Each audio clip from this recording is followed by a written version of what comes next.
everyone, and welcome to another episode of SafeSpace Podcast. I'm Viji Hari, and today, in this special episode, in the honor of World Mental Health Day, this October, we are diving into the importance of normalizing mental health conversations. Despite growing awareness, mental health still carries a stigma in many spaces. But talking openly about it can make all the difference from breaking down barriers to creating support systems for ourselves and for others. Today, we will explore how to bring mental health into everyday conversations, why it's crucial for both personal and collective well being, and practical tips that we can all foster and have an open conversation.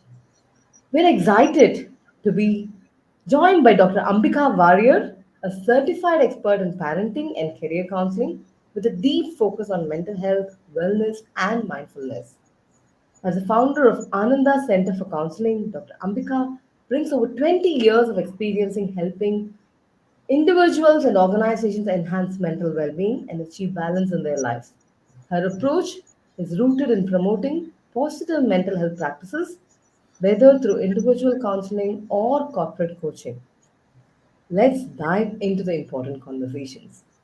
And while we are discussing, if you have any questions, do post it in the comment section and we'll be happy to answer your questions.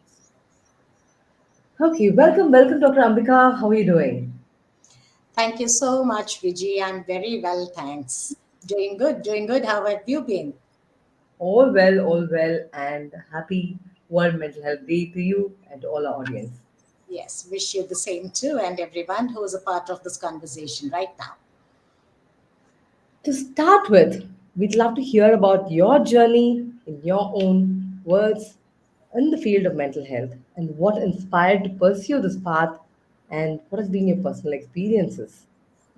So, Viji, it has been by choice to some extent and by chance to a very large extent, but I enjoy it nonetheless.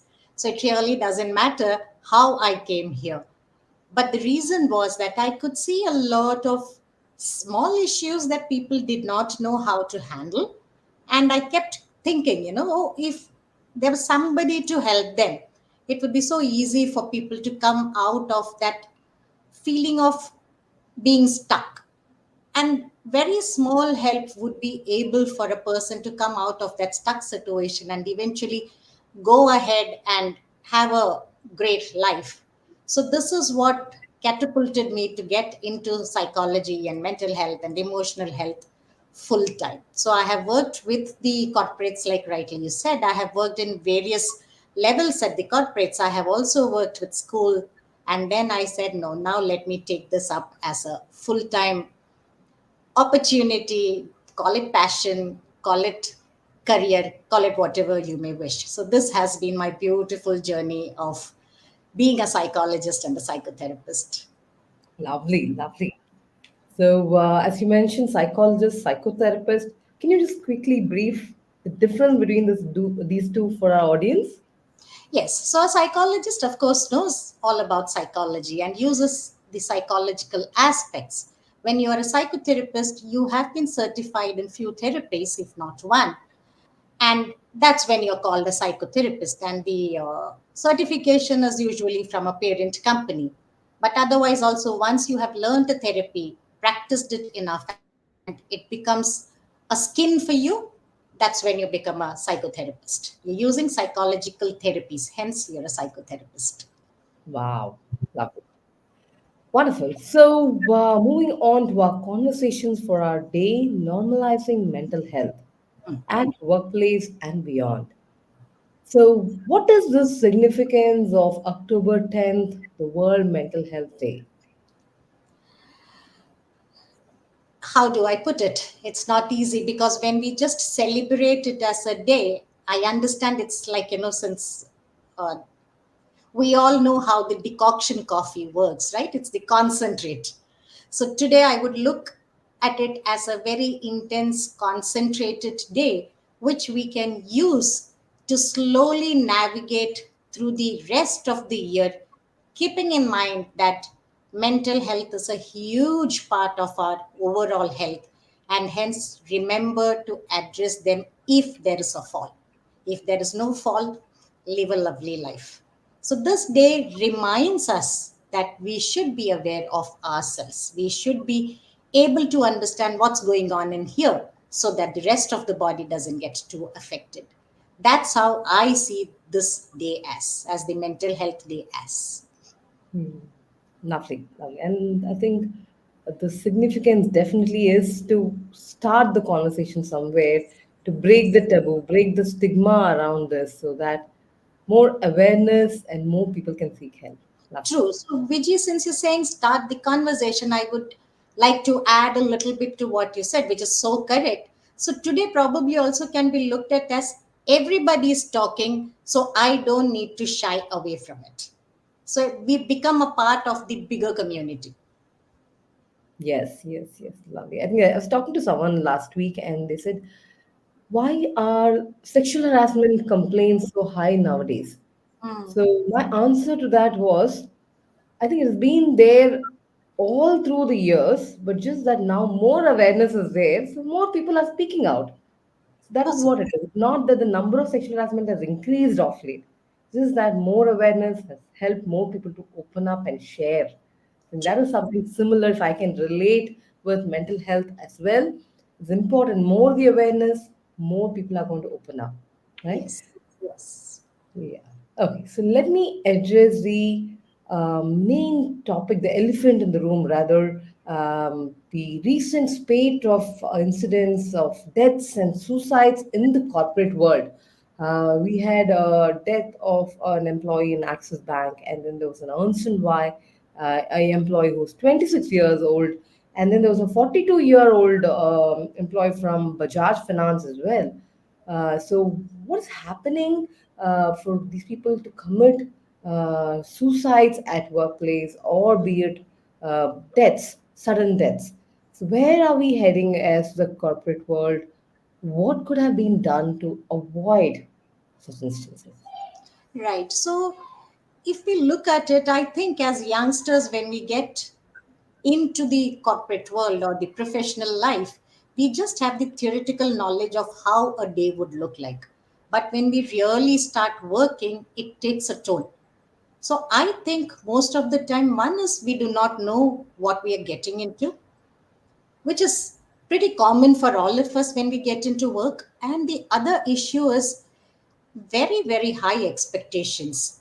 And, trying to tell ourselves that let me push my limit, let me get out of my comfort zone. Our body and our mind always has a threshold which it does not want to cross. So, if the organizations and if we as individuals are able to address that threshold, address that expectation, and set realistic expectations, it gets easier. So, as an employee, I need to have my own expectations set right, and as an organization, they need to see how much can the employee take. Nobody can work for more than 8 to 10 hours. 10 hours also can become a lot at times. On a regular basis, working for 14 hours probably is not what the body can take. So I think this is what is going wrong in the corporate world, because we all take pride in saying, oh, I work for so many hours in a day and I am super productive. Maybe you are, but is your body ready to take it after a long run? We cannot keep running marathons. We need some sprints in between. So bringing in that sprint more often will help such burnouts and such. We usually give up our lives thinking that is the only answer as a solution. So when we take those small sprints, we are reminding our body, we are giving that much needed rest to the body and to the mind, because there is a limit to which the brain can keep thinking and come up with ideas. So I think this is what is going wrong in the corporate world. Right, right. I think to all the HRs and managers, that's a beautiful message. Please do watch out for your team members. Your team members are continuously doing a marathon of 14 hours every day. So that is a sign for you all to watch out for. Give them the breaks. There are a lot of organizations who have adopted mental health breaks where the entire office switches off their phones and laptops. So think about it, look for these signs, and instead of marathons, go for sprints. Lovely message, Dr. Ambika. Thank you. So, Thank you. the next question. So, what are some of the very common reasons that employees are reaching out to you and for counseling specifically, and what do you do to help them out? Okay, so the common problems, the first one is they come up with, of course, anxiety and depression is there. Otherwise, it is work stress, work pressure, sleeplessness is a very, very big aspect that they come up with. Then they come up with relationship issues. They say we have no time to give to our relationship. Then indecisiveness, procrastination, these are the very, very common issues that they come up with. So, how do I help them? Something that I always tell them is profession is a part of our life and not our life. And we should not keep looking for all the support, all the happiness, all the joy just from the professional bracket. We need to have our priorities set. So this is what I help them with. Of course, profession is a very important part. There is no doubt about it. But we need to understand that there are other people in our life. So are we talking to them? Are we communicating with them?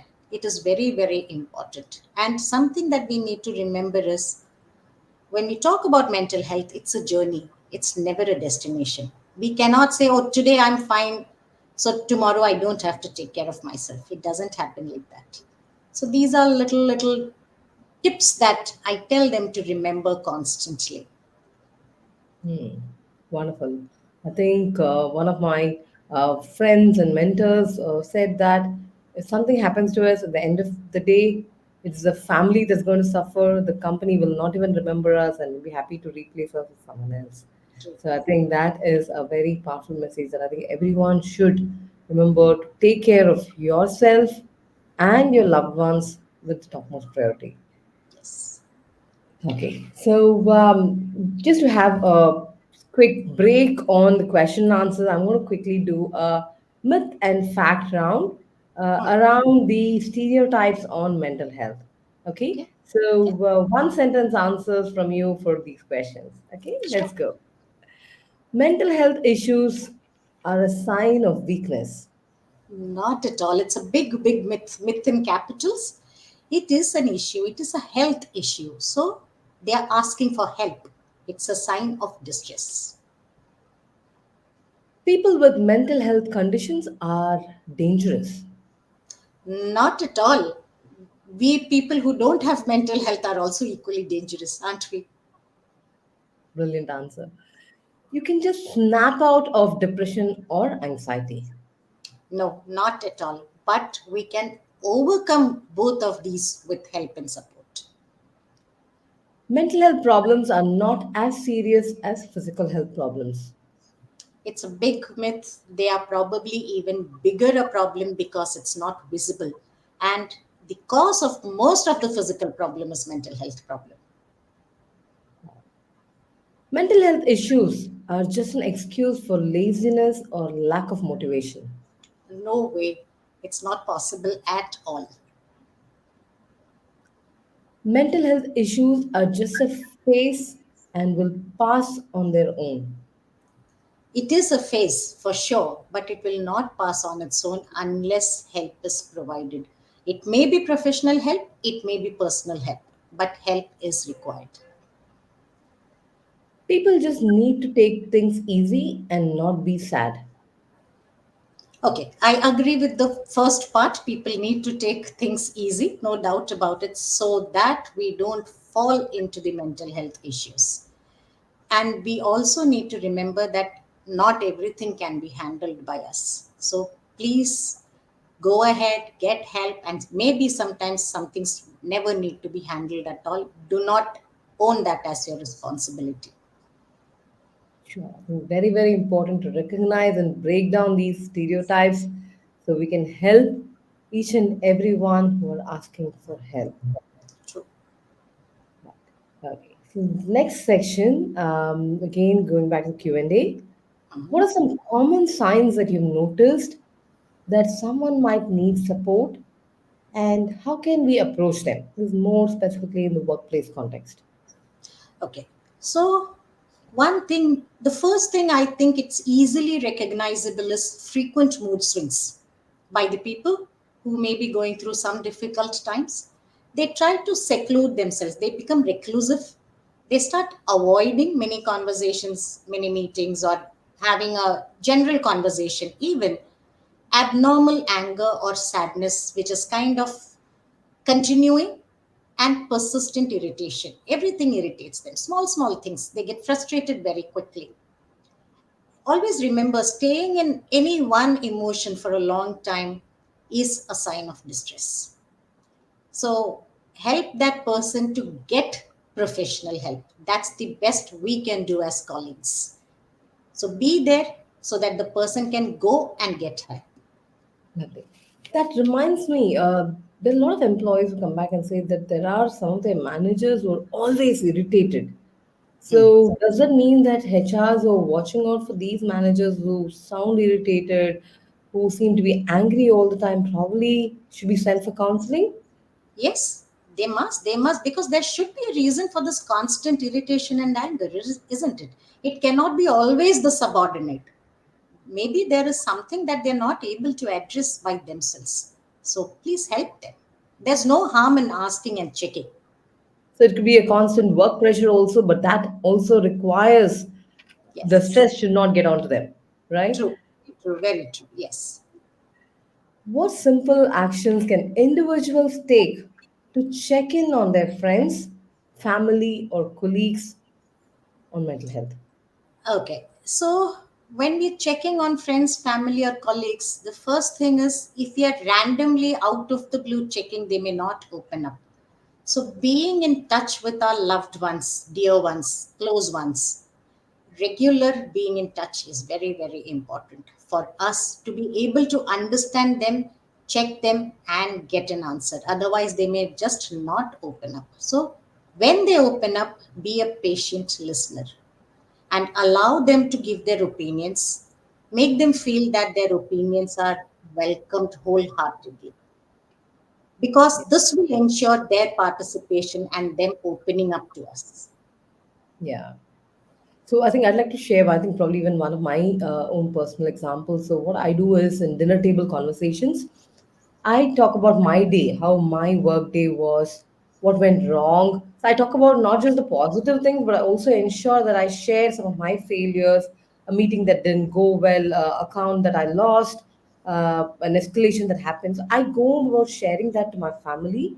So that Right. way I ensure that, hey, I'm also a person who go through this. I'm also vulnerable. So that makes Yes. my children to also know that they can also share their failures to me. I think that is one thing that I have followed, and that's really helped me because I know that when my children and I ensure that I ask my children, my spouse, as to how was your day, right? So that we open up each other with each other and share. I think that's a beautiful way of checking in, at least with close ones, but I think even with teams, very, very important as managers. I think with one again, sorry, the check-in reminded me of another incident. I know there are a lot of managers who don't do skip level meetings with their team members. And this is something I found to be a very, very powerful tool. Please do skip level meetings with your one downs, not with your immediate subordinates, but with their subordinates. Remove the immediate manager and then do it with their subordinates. So that way, employees, if they are facing any problems, it's easier for them to check in with you, right? Ask them how's your things going, how are the day. Be more approachable to them. I think that's also a brilliant thing at work, which we strongly recommend for managers. Because there have been instances again, people have come to us and said that wish my manager had come and asked me long time ago. He didn't ask me, and that's why I didn't report the complaint. Right? True. So I think beautiful. I think check-ins are very powerful tools Yes. for people to follow. And also, when we check in, be genuine. We are checking in for a reason. It's not just as a check mark. Be Right. genuine when we're checking in. Yes, yes, and I think you answered my the next question. Actually, the next question was about active listening. How will that support? So I think, yeah, if you if being genuine a listener, I think is a very important thing. So please go ahead and share any more tips on active listening as well. Correct, correct. It's very simple. See, all of us want to be heard. And the only way to feel heard is when the other person doesn't have multiple thoughts running in his or her head, or trying and look, I mean, the other person looking very jittery and wanting to run away. So be present. That's the only way to be listening actively, and show that you are genuinely interested in that person. Wonderful. How can workplace foster a culture that supports open discussions about mental health? So, uh, one, the company policies play a very important role when we talk about the workplace, which may not be in the hands of all the employees. It's obviously the senior management level people. And something that we need to remember as managers or the senior managers is, do not make your organization a place of just profit and loss. It needs to understand that this place is run by human beings, and that human beings are interacting constantly. So it could be a verbal interaction, it could be a non-verbal interaction, and each of them come with a different personality. When we remember this, we automatically foster a culture of support, and when there is support, mental health automatically becomes a part of it. So make support the baseline, and everything will be built on that. Brilliant. Okay. Can you narrate any story at workplace from your personal experiences, where managers played a crucial role in spotting a difficult situation or in supporting, and how did that help that employee? Yes, so in one of the organizations that I was working in, there is this particular manager who's quite friendly, and everybody thought he would be the most open person to be spoken with. But then slowly I saw that his own members, the team members, do not talk about personal issues with them. When it is official issues, they have no problem talking to him. But at the same time, I saw these people going and talking to a manager from a very different team. And that's when I realized it really doesn't matter who or which team that manager belongs to. People just want to be heard by somebody who's higher up, so that the issue is taken further high. So, irrespective of the team from where the person comes to talk, I think we should be just open to listening to them. And as managers, that's exactly what we're doing. We are managing. So, managing is not only about work, it is also managing the employees' wellness. So, when we remember that wellness part, I think we would be ready to accept, share, listen, and probably even show our own vulnerabilities, Viji, like the way you show your vulnerability at home. And it's okay to show some vulnerability in the office, because we are all human beings. None of us need to live a rigid life or a stiff life, isn't it? Right, right. And I think that reminds me, a HR, one of our clients, a HR used to come and tell me that, Vijay, I have gone through counseling. I have gone through the episodes of depression, and I share my story with my employees. So when Yes. I, as a HR head, when he is sharing the story with all their employees, they know that they are also open to share, and no one is going to judge them.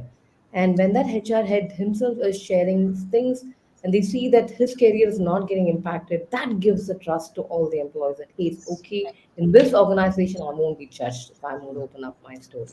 Yeah, That's that such a wonderful feeling. And Vijay, I think this is what is normalizing. lovely. I think connected back to our topic, beautiful. So, any other tips or experience that you've seen personally on what HR have done? Any story that you can narrate from your past, where how HR have played crucial role in spotting and identifying people who need support? Yes. So I understand that people usually are a little skeptical going to the HR, because they think, oh, they have all our data. We do not know if it may be used in the wrong way. And this is when I have seen, again, in the organization where I have worked, where the director of HR used to talk to people directly, one on one, irrespective of what the designation is. and not in the office, somewhere out in the office. So none of us would ever get to know with whom he has spoken. And it was anything serious would be written down, but not in an official document, but a note would be made. And then it was kind of, spoken with the manager. And then they would come to a conclusion as to how to help this person in a 360-degree way.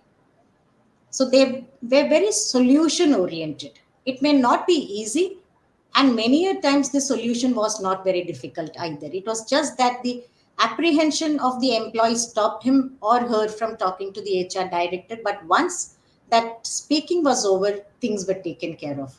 So I would like to tell that HR is not as bad as the employees think. They are the backbone of an organization. So please talk to them, because without talking to them, you never know where to go. So you need to talk to them. Muster that courage. Talk once and see what happens. Yes. Wonderful. So I'm moving on to the last section of the rapid fire round. Oh, wow. Yes. Quick one sentence answer from you again. Right. What is one thing people can do to reduce stress in their daily lives? Breathe consciously. How can you acknowledge someone's feelings in a supportive way? Be a good listener. Not every problem needs a solution. Somebody needs an ear to listen to. How do I know if I'm the one causing stress to others? Ah, that's a tricky one. Maybe when people start avoiding you, start making excuses, not talking to you, introspect. Yeah. What's a daily habit that can boost mental well being? Discipline and maintaining consistency. What's a simple way to check in on a friend's mental health? Be a regular person in touch, not a random person who pops up once in a while. Communicate regularly. Right. Well, I think with that, we come to the end of our episode. Thank you, Dr. Ambika, for sharing such lovely tips from your journey. And I hope all the listeners and audience are taking away their nuggets of wisdom over here. I think it's very important. Stay in touch at the end of it. Yes, technology is advancing, world is expanding fast. Yes, there is high competition. People are competing to grow to the next level, next stage. But at the end of it, it is that human touch that matters. Contact with people is very, very important. As colleagues, reach out to people, make your employees, your colleagues very comfortable. At the end of it, people wants to have the sense of belongingness at work, and that is what we all come to work for. Call your friends at home, call your friends from school, college, stay in touch. And that's something that's very, very, very important. Lovely, lovely, Dr. Ambika. It was wonderful talking to you. Thank you for joining us as we explored the importance of normalizing mental health conversations. Thank you so much for having me over. I thoroughly enjoyed having this discussion. Thank you. And to the audience, last but not the least, check out eap.securus.com for any counseling support. We have all our counselors listed there, or you can even dial in our 1-800 number, which is again listed on our website eap.securus.com. Thank you. Take care. Have a happy Durga Puja as well, and happy Diwali till we meet in our next episode.